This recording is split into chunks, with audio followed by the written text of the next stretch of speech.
আসসালামু আলাইকুম, সবাই কেমন আছেন? আশা করি ভালো আছেন। তো আজকে হচ্ছে আমার লাস্ট এক্সাম ছিল। ভাবলাম যে এত সুন্দর পরিবেশটা বা সুন্দর দৃশ্যগুলো আপনাদের সাথে শেয়ার করি। তো এই যে দেখেন ফুলের বাগান, এটা আপনার গেট দিয়ে ঢুকতেই এগুলো দেখা যায়। তো এটা হচ্ছে গার্লস কলেজ, হ্যাঁ, পুরুষ বা ছেলেরা চাইলেও এটার ভিতরে ঢুকতে পারে না, আর এটার দৃশ্যও দেখতে পারে। তাই ভাবলাম যে আপনাদের সাথে একটু শেয়ার করি। এই যে দেখেন, পরীক্ষার শেষে বাইরে বের হয়ে দেখি তো অবস্থা খারাপ। আজকে এমনি অনেক লেট করে বের হয়েছি, তারপরেও এই অবস্থা। তো এই যে টাউন হল, ময়মনসিংহের টাউন হল, এখানে সারা বছরই জ্যাম থাকে। তো পরীক্ষা হলে তো কথাই নেই।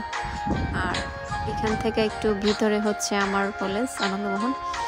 তো এই যে এখান থেকে বাসায় যাওয়ার পথে তো ভিডিও ভাবলাম যে আপনাদের সাথে একটু যানজটটাও শেয়ার করি। আজকে 2 দিন খুবই কষ্ট দিচ্ছে, মানে রাস্তাঘাট এত যানজট থাকে বলার বাহিরে। তো এই যে, আর পরীক্ষা নামক পেয়ারাটা আজকে শেষ হলো।